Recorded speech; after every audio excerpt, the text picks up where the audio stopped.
मिजोरम खूबसूरती के लिए पूरे विश्व भर में अपनी खास मुकाम रखता है। धरती का स्वर्ग कहलाने वाला कश्मीर भारत के लिए हीरा है। ये मौसम के साथ अपना रंग बदलता रहता है।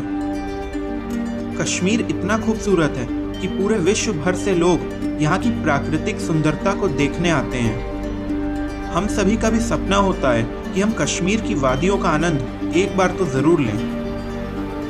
नमस्ते दोस्तों, स्वागत है आपका 1000 किलोमीटर्स में। कैसे हैं आप सब? अगर आप भी कश्मीर घूमने का प्लान बना रहे हैं तो बने रहिएगा इस वीडियो के अंत तक। आज हम आपको कंप्लीट इन्फॉर्मेशन देंगे कि आपको कश्मीर कैसे और कब जाना है, कहाँ कहाँ घूमना है, रहने और खाने के क्या ऑप्शंस हैं और आपका जो कुल खर्चा इस ट्रिप में आएगा वो कितना होगा। दोस्तों, इस वीडियो में हम श्रीनगर के साथ साथ आसपास की जो प्लेसेस हैं जैसे कि गुलमर्ग, सोनमर्ग और पहलगाम भी कवर करेंगे। बहुत से टूरिस्ट जो श्रीनगर ट्रिप प्लान करते हैं वो इन प्लेसेस पे भी जाना बहुत पसंद करते हैं। आप में से कुछ लोग वैष्णो देवी या अमरनाथ बाबा के दर्शन के बाद भी यहाँ घूमने आते हैं। तो अगर आपको उन प्लेसेस की वीडियो देखनी है तो आपको ऊपर आई बटन, नीचे डिस्क्रिप्शन बॉक्स या फिर हमारे चैनल पेज पे मिल जाएंगी। कश्मीर की बर्फीली पहाड़ियों, खूबसूरत झीलें, शांत वातावरण, अनोखे उद्यान और खूबसूरत नज़ारे यहाँ की खूबसूरती में चार चांद लगाने में पीछे नहीं हटते। कश्मीर को भारत का स्विट्जरलैंड भी कहते हैं। यहाँ हर साल लाखों टूरिस्ट आते हैं जो ट्रैकिंग, राफ्टिंग, स्कीइंग, घुड़सवारी जैसी एक्टिविटीज़ का आनंद लेते हैं। चलिए दोस्तों, वीडियो के सबसे पहले भाग में बात कर लेते हैं कि आपको श्रीनगर कैसे पहुंचना है। अगर आप सड़क मार्ग से आना चाहते हैं तो आप बस, प्राइवेट टैक्सी या फिर अपनी कार की मदद से श्रीनगर पहुंच सकते हैं। श्रीनगर को जम्मू से राष्ट्रीय राजमार्ग 1A जोड़ता है। इसके अलावा अगर आप बस से आते हैं तो जम्मू एंड कश्मीर राज्य सड़क परिवहन निगम यानी कि JKSRTC की लग्जरी और निजी डीलक्स बसें आपको आसपास के राज्यों दिल्ली और जम्मू से डेली मिल जाएंगी। अगर दूरी की बात करें तो जम्मू से श्रीनगर की दूरी 250 किलोमीटर है और वहीं दिल्ली से श्रीनगर लगभग 800 किलोमीटर दूर पड़ता है। दोस्तों, अगर आप वैष्णो देवी के दर्शन करने के बाद कटरा से श्रीनगर आना चाहते हैं तो वहां से भी आपको डायरेक्ट बसें मिल जाएंगी। इसके बाद दूसरा ऑप्शन आता है ट्रेन का। वैसे तो श्रीनगर में रेलवे स्टेशन है पर यहाँ तक सीधी ट्रेन नहीं आती है। यहाँ आने के लिए आपको पहले जम्मू या उधमपुर तक आना होगा और उसके बाद बनिहाल शहर के लिए बस पकड़नी होगी, जिसके बाद बनिहाल के रेलवे स्टेशन से आप श्रीनगर के लिए सीधी ट्रेन ले सकते हैं। हमारी राय में बार बार बस या ट्रेन बदल कर आने से अच्छा आप अपने शहर से जम्मू तक ट्रेन से आएं और वहां से बस या टैक्सी के द्वारा श्रीनगर के लिए प्रस्थान करें। इसके बाद आखिरी ऑप्शन आता है फ्लाइट का। दोस्तों, अगर आप हवाई माध्यम से श्रीनगर आते हैं तो वो आपके लिए सबसे ज़्यादा सुविधाजनक रहेगा।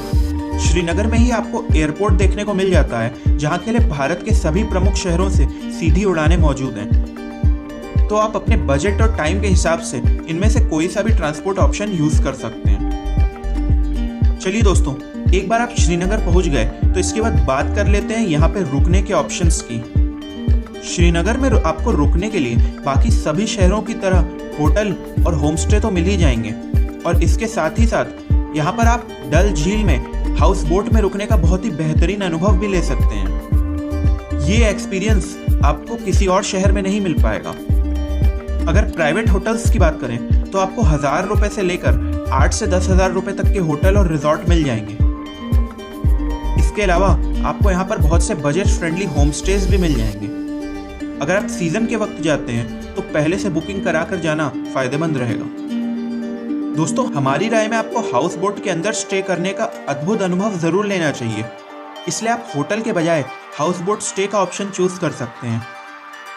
हाउस बोट दरअसल डल झील के ऊपर पानी पर तैरती हुई बोट के अंदर सुंदर सुंदर घर हैं। इनमें रुकने के लिए आपका 500,000 रुपए से ऑप्शन स्टार्ट हो जाते हैं और अगर आप बड़े बड़े अच्छे हाउस बोट लेते हैं जिसमें बहुत से कमरे होते हैं तो उसके लिए आपको ज़्यादा पैसे चुकाने पड़ेंगे।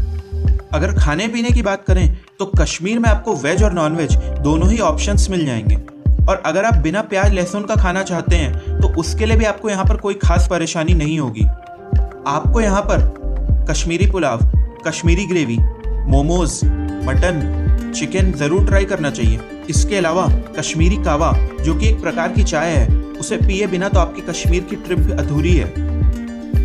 कश्मीरी लोग मिठाइयों के भी बहुत शौकीन होते हैं, इसलिए यहाँ पर मीठे पुलाव, घेवर और स्वादिष्ट मिठाइयों का टेस्ट लेना आप बिल्कुल भी मत भूलिएगा। अगर थाली सिस्टम के हिसाब से बात करें तो एक आदमी के लिए खाने पर 150 से 200 रुपए तक खर्च हो जाएंगे। दोस्तों, आप कश्मीर आने का ट्रिप बना रहे हैं तो आप ये जरूर जान लें कि आप यहाँ पर पूरे साल आ सकते हैं। हालांकि मॉनसून के महीने को अवॉइड करें तो ज़्यादा बेहतर रहेगा। अगर आप दिसंबर, जनवरी एंड फरवरी में आते हैं तो आपको यहाँ पर भारी बर्फबारी देखने को मिलेगी और बहुत जगह रोड्स आदि बंद हो जाती हैं। इसके अलावा गर्मियों का मौसम यहाँ आने के लिए सुखद रहता है। इसमें आप अपने शहरों की चिलचिलाती गर्मी से बचते हुए कश्मीर की ठंड में बहुत ही रोमांचक और सुंदर समय व्यतीत कर सकते हैं। इस वक्त भी आपको यहाँ पर ऊंची प्लेसेस पर स्नो देखने को मिल जाएगी। चलिए दोस्तों, वीडियो के अगले सेक्शन में बात कर लेते हैं कश्मीर में घूमने की कौन कौन सी प्लेसेस हैं और आपकी कितने दिन की ट्रिप आइटनरी होनी चाहिए। श्रीनगर का नाम सुनते ही सबके मन में डल झील का नाम याद आता है। ये झील और इसके आसपास के हिमालय का खूबसूरत नज़ारा आपको बहुत मनमोहित करता है। इस झील में आप शिकारा राइड कर सकते हैं, जो कि एक बहुत ही सुंदर अनुभव रहता है। यहाँ का फ्लोटिंग वेजिटेबल मार्केट यानी कि पानी पे तैरता हुआ मार्केट पर्यटकों के लिए खास आकर्षण का केंद्र है। इसलिए जब भी आप श्रीनगर जाएं, सबसे पहले यहाँ विजिट करना बिल्कुल भी मत भूलें।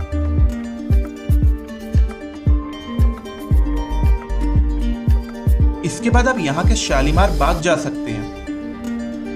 31 एकड़ जमीन में फैला शालीमार बाग श्रीनगर के बेहतरीन मुगल गार्डनों में से एक है। इस बाग का निर्माण 1619 में मुगल बादशाह ने अपनी बेगम नूरजहां के लिए करवाया था। इस बाग के चारों तरफ चिनार के पेड़ लगाए गए हैं, जिससे इस बाग की खूबसूरती में 4 चांद लगते हैं। यहाँ पर शाम के समय तेल के दिए जलाए जाते हैं, जिनकी रोशनी से इस जगह की सुंदरता अलग ही देखने प्रतीत होती है। और साथ ही साथ यहाँ का वाटरफॉल भी इस रोशनी में बेहद खूबसूरत लगता है। तो यहाँ पर भी आप जाकर कुछ समय जरूर स्पेंड कर सकते हैं। श्रीनगर की खूबसूरती में 4 चांद लगाते हुए यहाँ की अगली प्लेस है परी महल।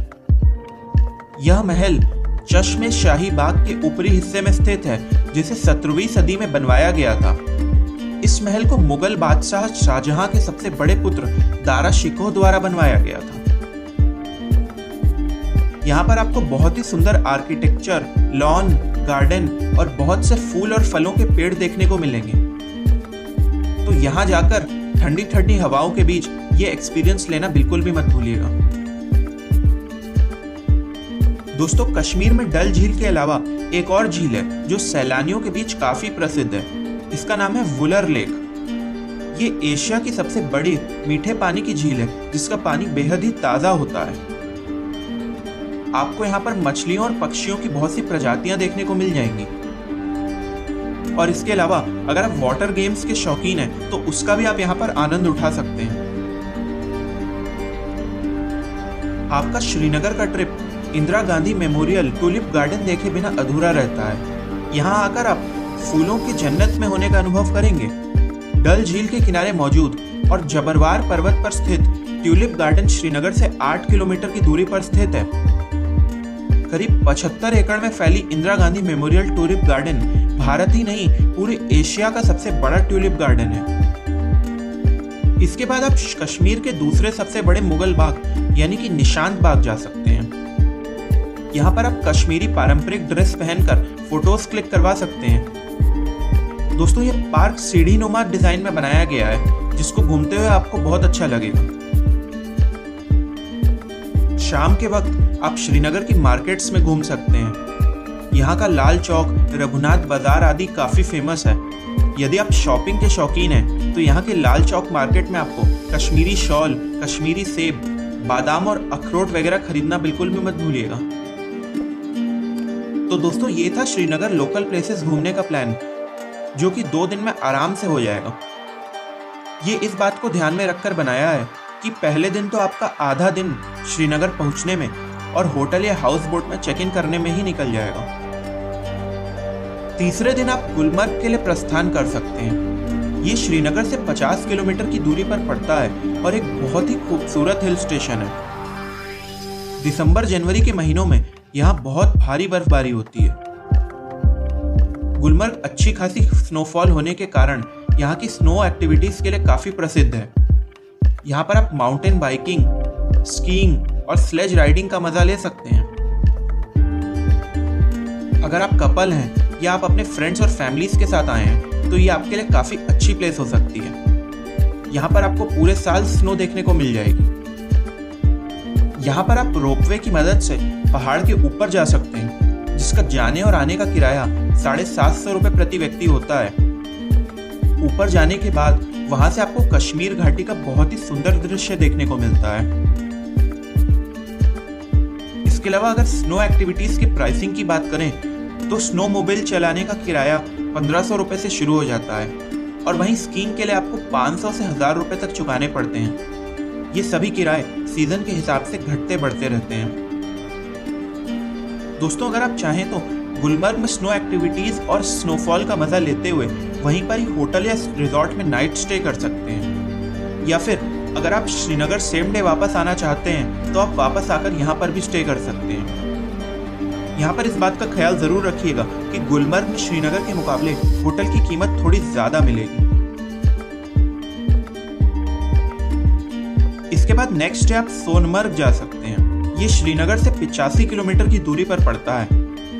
ये बर्फ से भरे मैदानों, राजसी ग्लेशियरों और शांत झीलों से घिरा हुआ है। यहाँ पर आप ट्रैकिंग एक्टिविटीज और बर्फ के ऊपर स्लेज चलाने वाली एक्टिविटीज का आनंद ले सकते हैं। अगर आपको घुड़सवारी पसंद है तो वो ऑप्शन भी आपको यहाँ पर मिल जाएगा।